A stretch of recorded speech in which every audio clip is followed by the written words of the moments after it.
Alright, so today we're going to be talking about scientific notation. As I messed up my PowerPoint. Let's try again. Alright, so scientific notation, and how to apply it in a real problem. Actually, I was back too far. That's from yesterday.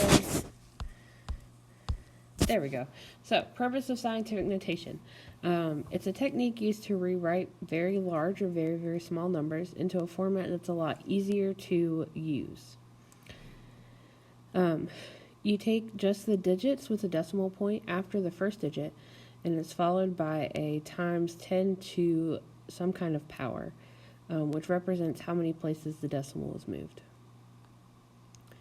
So we could rewrite 50,500 as 5.05 times 10 to the fourth, because we go 1, 2, 3, 4, right? That's how many decimal places we've moved.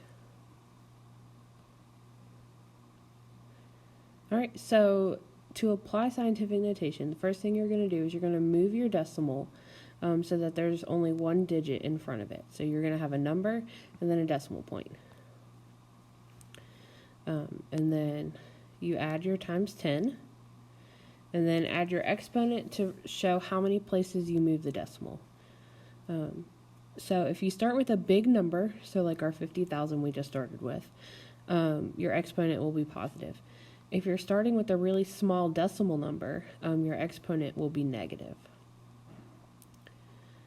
So let's say we have 101,000 and we want to write that in scientific notation. So decimal points always start at the end of a number, right? If there's not one already there. Then we're going to move it after our first one, because you want it after your first non-zero digit. So we're going to write it as 1.01, right? So you only write to where, before you get to the extra zeros.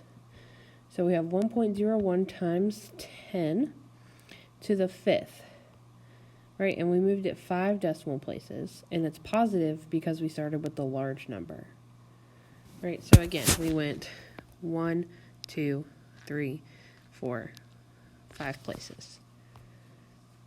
So our final answer is 1.01 times 10 to the fifth.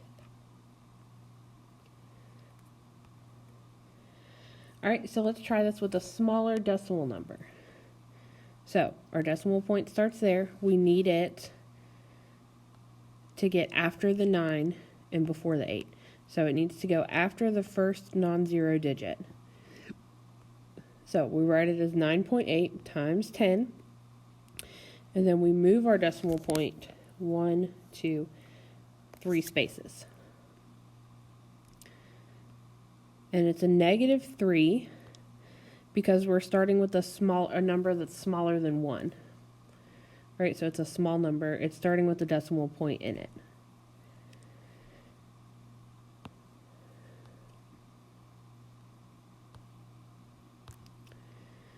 Okay, so then if you're given something in scientific notation and you need to convert it to standard notation, right, you have to look at your exponent. So we've got to move our decimal point 2 times, and since it's positive, we're going to make it a bigger number, so we're going to move our decimal point to the right. So we're going to move it 2 spaces, so our decimal point is now going to be after our 5. So our answer would be 205.7.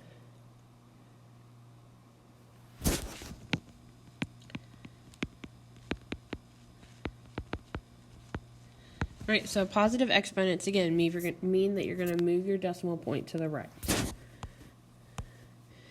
Then if you have a negative exponent, we're going to move it to the left.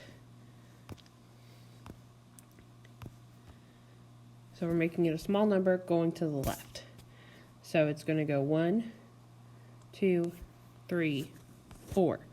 So we put our decimal point there, and then we fill in our zeros.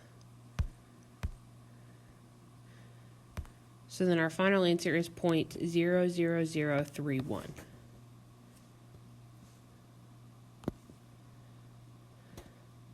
All right, so take a minute, pause the video, and try and practice these. So the first two, you're going to write it in scientific notation. Remember, scientific notation has the times 10 to a power after it. And then for 3 and 4, you're going to do the opposite, and you're going to take it out of scientific notation. Okay, now that you've paused the video and done that, for number 1, you should get 3.54 times 10 to the 8th. Number 2 is 9.6 times 10 to the negative 5th. 3 is 0.00276.